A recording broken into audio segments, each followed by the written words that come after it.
Hello my dear student. आज हम सबका जो विषय है वो है लीनियर रिग्रेशन, रेखीय प्रतीपगमन। रेखीय प्रतीपगमन ये है क्या, पहले थोड़ा आप इसके बारे में जानेंगे। रेखीय प्रतीपगमन का जो विश्लेषण है सर फ्रांसिस गाल्टन द्वारा किया गया था। इन्होंने ये देखा कि औसतन जो ऊंचाई होती है, पिता और पुत्र की जो ऊंचाई होती है, उसमें इन्होंने सहसंबंध के माध्यम से रिग्रेशन की गणना की।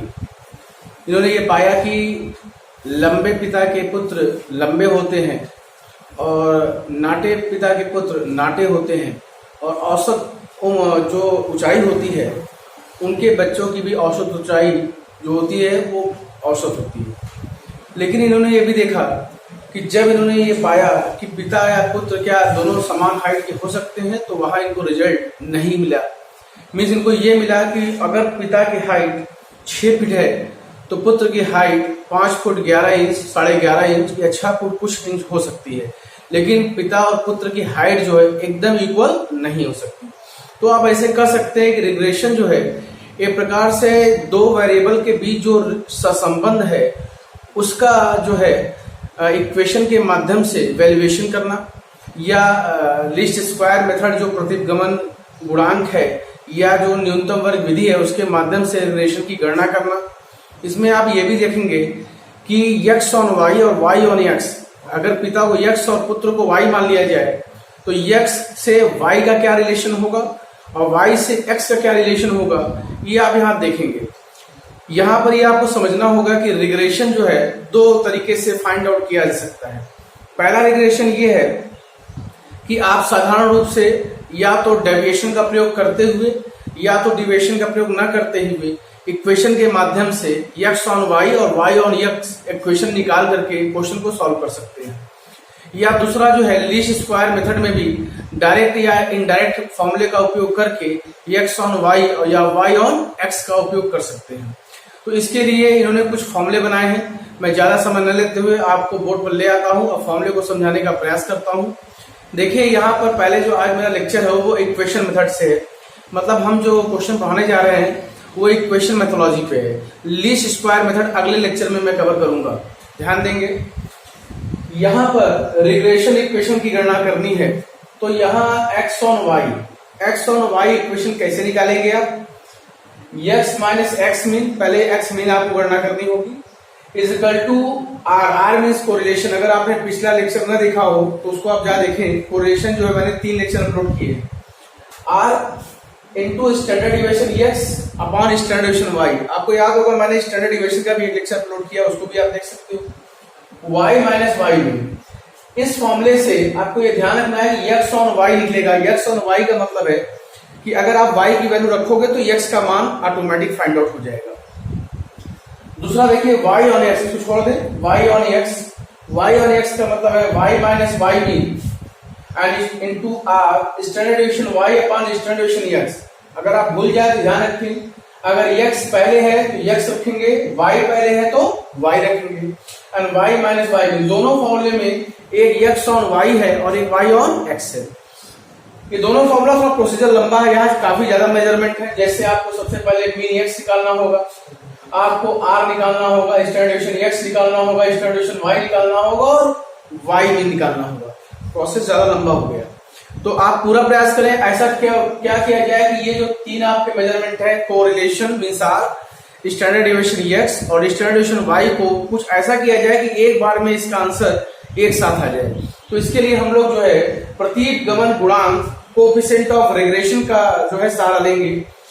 bxy निकालेंगे और byx निकालेंगे। bxy निकालते समय ये ध्यान रखना होगा कि आपका जो टेबल तैयार हुआ है अगर वो मीन बेस पे है तो ये फॉर्मूला लगेगा, अगर एज्यूम में बेस पर है तो ये फॉर्मूला लगेगा।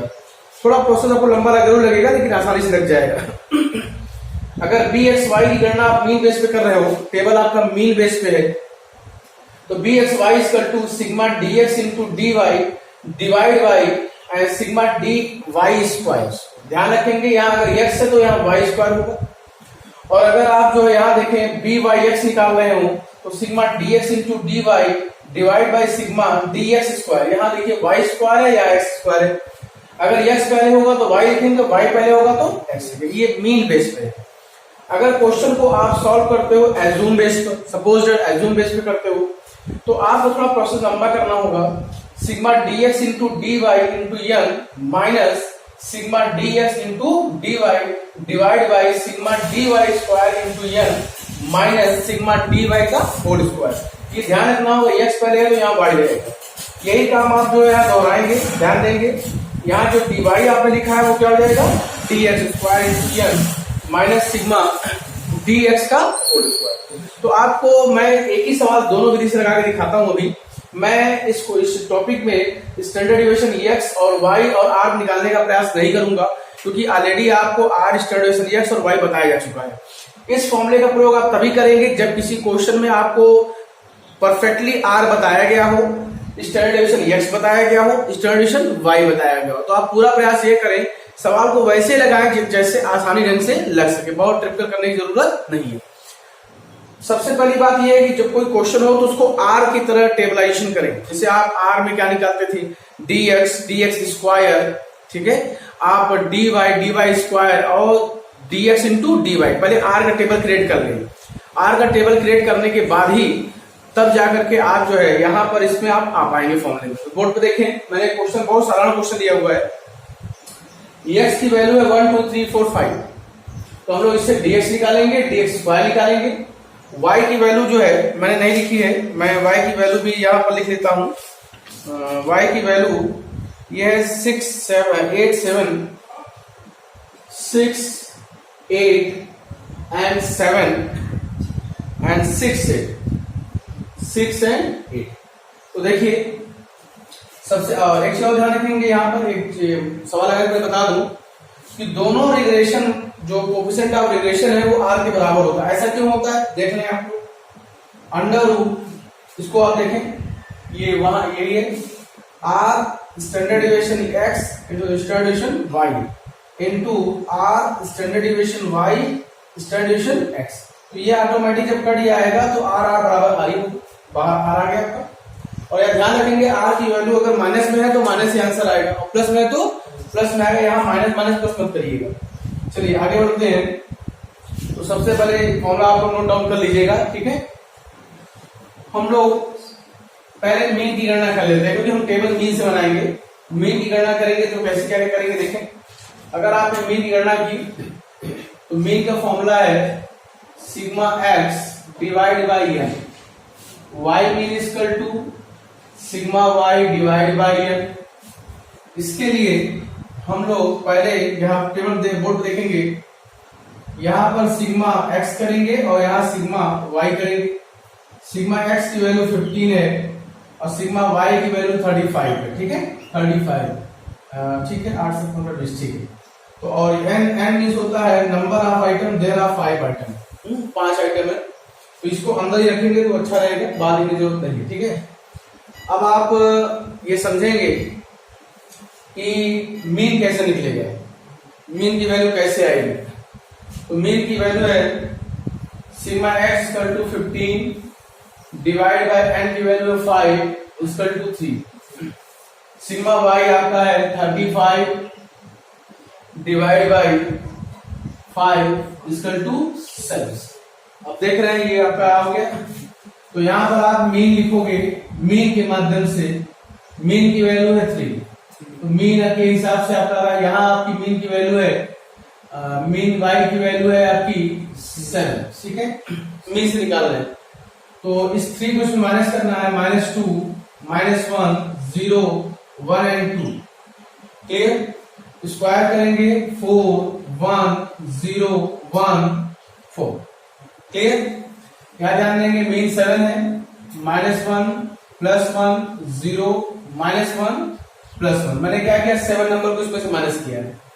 Square 1 1 0 1 and 1। अब आपको क्या करना है, dx इंटू dy निकालना है।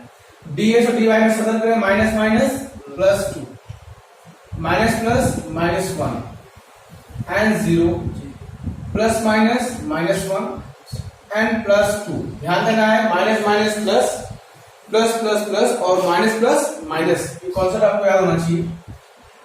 Sigma D Y D X का मान हमेशा 0 होगा क्योंकि आपने मीन टेबल बनाया है। सिग्मा डी एक्स स्क्वायर ले लेते हैं 10, sigma D Y equal to 0 because mean से निकाला है। Sigma D Y square equal to 4 and sigma D X into D Y. अब आप यहाँ ध्यान देंगे, यहाँ 2 माइनस है और 4 प्लस बराबर 2। ठीक, अब आप क्या करोगे, यहां पर आपको बी एक्स वाई निकालना है। बी एक्स वाई का फॉर्मूला मैंने बताया था, sigma D X into D Y divide by sigma D Y square. Clear, क्योंकि मीन से यह आपका है 2 और डी वाई स्क्वायर आपका था 10 equal to 0.2 and B Y X निकालना है तो sigma D X into D Y divide by sigma D X square करेंगे। क्लियर, यहां देखेंगे आपकी वैल्यू जो है डी वाई आपकी sigma D X D Y value 2 है और डी एक्स स्क्वायर आपका क्या था 10। यहाँ देखिए गलती हुई है, यहाँ पर डी वाई स्क्वायर 4 था तो हम लोग 4 करेंगे 1/2। 1/2 का मतलब है 0.5। ठीक है, यहाँ पर से यह 0.2 थोड़ा सतर्क होकर करना है, गलती होगी तो फिर पूरा क्वेश्चन खत्म हो जाएगा। अब आप निकालेंगे x on y equation. x on y का है x minus x mean equal to B X Y and y minus y mean. देख लीजिए एक ही मेजरमेंट से सब आ जाएगा।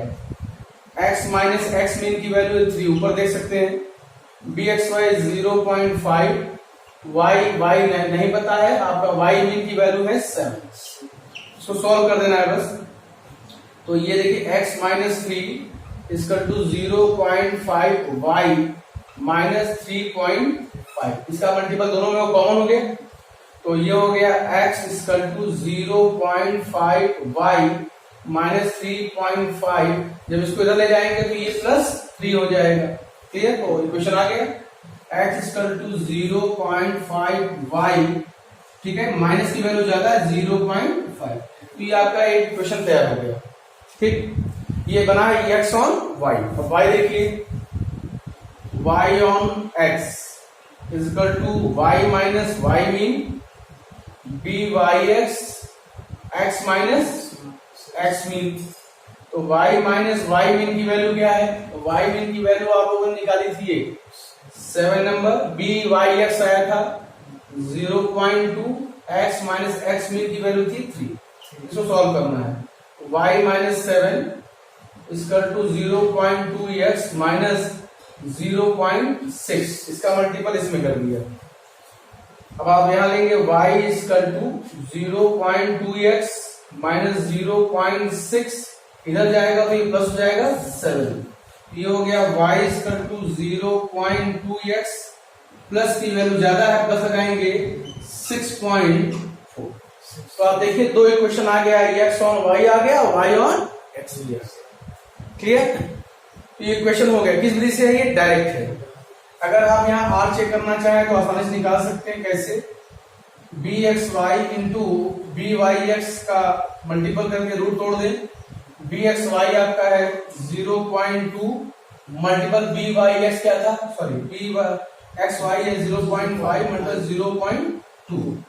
तो आप देख सकते हैं ये हो गया आपका 10।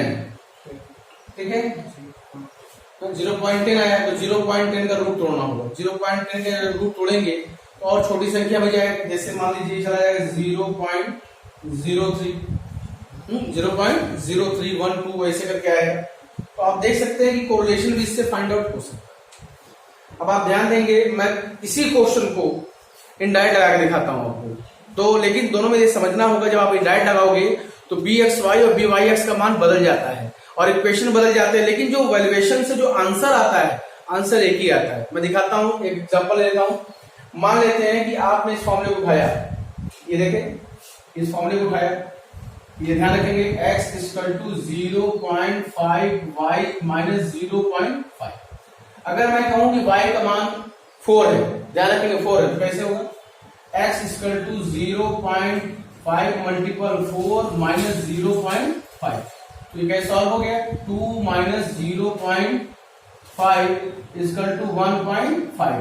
आपने कहा y का मान 4 है तो x का मान क्या होगा 1.5। इसको याद रखिएगा। अभी मैं दूसरे भी सवाल लगाता हूं तो देखिए आंसर वही आएगा। अब हम लोग क्या करेंगे, इसको इंडायरेक्ट लगाएंगे। अगर इंडायरेक्ट लगाएंगे तो ये सब चेंज हो जाएगा आपका, ठीक है, पूरा चेंज हो जाएगा। इसको बस याद रखिएगा, y का मान आपने 4 रखा, मैं लिख देता हूं y = 4 आपने माना था, ठीक है। सारे बदल जाएंगे, कैसे होंगे देखिए, दिखाता हूं आपको, फिर से देखिए। अब आप ये मान लें कि आपको मीन नहीं पता है, ठीक है, मीन आपको नहीं पता है, आपने कुछ भी एज्यूम मान लिया। मैं मानता हूं यही मेरा एज्यूम है, सपोज दैट यही मेरा एज्यूम है, मेरे मन में आया, मैंने ले लिया, इसमें 3 ले लिया, इसमें 7 ले लिया, टेबल वही बनेगा। लेकिन मीन निकालने की विधि बदल जाएगी। Mean sigma a plus minus sigma dx divide by n। ये एज्यूम क्या था 3, ठीक है, प्लस 0 देख रहे हैं आप, डिवाइड बाई 5। आप देखिए वही आंसर आ रहा है। y मीन क्या होगा, y mean a plus minus sigma dy divide by n। Assume क्या है 7 प्लस 0 डिवाइड बाई 5 = 7। कोई फर्क नहीं पड़ा। bx y का फॉर्मूला लंबा हो जाएगा, sigma dx into dy into n minus sigma dx into sigma dy, ठीक है, divide by sigma dy square बताया था into n minus sigma dy का होल स्क्वायर। सॉल्व करते हैं, ये हो गया 2 मल्टीपल n 5, ये दोनों 0 है तो 0 ही रहेंगे। सिग्मा dy स्क्वायर आपने क्या था देखिए, सिग्मा dy स्क्वायर था 4 मल्टीपल 5 माइनस 0 का होल स्क्वायर। तो आप देख रहे हैं 10 डिवाइड बाई 20 = 0.5। आपको याद होगा पिछले वाले में कुछ और आया था, यही आया था, यही आया होगा। कारण ये है कि सवाल में वही सब कुछ चल रहा है। ये बदल भी सकता है, बदल जाएगा तो घबराने की जरूरत नहीं है, बदल जाएगी, लेकिन वैल्यू आपकी वही आएगी जो आंसर है। byx = sigma dx into dy into n minus sigma dx into sigma dy divide by sigma dx square into n minus sigma dx का होल स्क्वायर। इसको देखें, ये वही है 2 मल्टीपल 5, यहां से ले लें 0 इंटू 0, सिग्मा डी स्क्वायर क्या था 10 मल्टीपल 5 इंटू 0 का होल स्क्वायर, 10 डिवाइड बाई 50 = 0.2। एक ही आंसर आ रहा है, तो मैं ये रोक दे रहा हूं उसको। कारण ये है कि जो आंसर पहले था वही आंसर इसमें आ रहा है, तो घुमा फिरा के x ऑन y और y ऑन x समीकरण एक ही बनेगा जो पहले मैंने लगा के दिखाया था। तो दोबारा लगाने की जरूरत नहीं है, अगर आप कहें तो मैं लगा भी देता हूं, वैसे लगा दो नहीं तो आप कंफ्यूज रहेंगे। x on y = x minus x mean = bxy into y minus y mean. x minus x mean की वैल्यू क्या थी 3, 0 पॉइंट, ठीक है 2, bxy क्या था 0.5, y माइनस y मीन की वैल्यू 7। मैं दिखा देता हूं, आंसर वही आएगा 0.5y minus 3.5, then x = 0.5y minus 3.5 plus 3, then x = 0.5y, ठीक है, प्लस 0. माइनस आया, सॉरी माइनस की वजह ज्यादा है 0.5, वही इक्वेशन है, ठीक है। तो आप जो है एक और लगा ही देता हूं, y ऑन x देखें, y minus y mean = byx x minus x, y minus y mean की वैल्यू क्या है 7, bxy byx 0.2, x minus x mean की वैल्यू है 3, तो y माइनस 7 = 0.2x माइनस 0.6, तो y = 0.2x, ठीक है, minus 0.6 plus 7, then y = 0.2x plus की वैल्यू बड़ी है 6. आप देख रहे हैं कि जब इक्वेशन ही नहीं बदला तो आंसर वही आएगा, तो इसको उसका भी आंसर वही आएगा।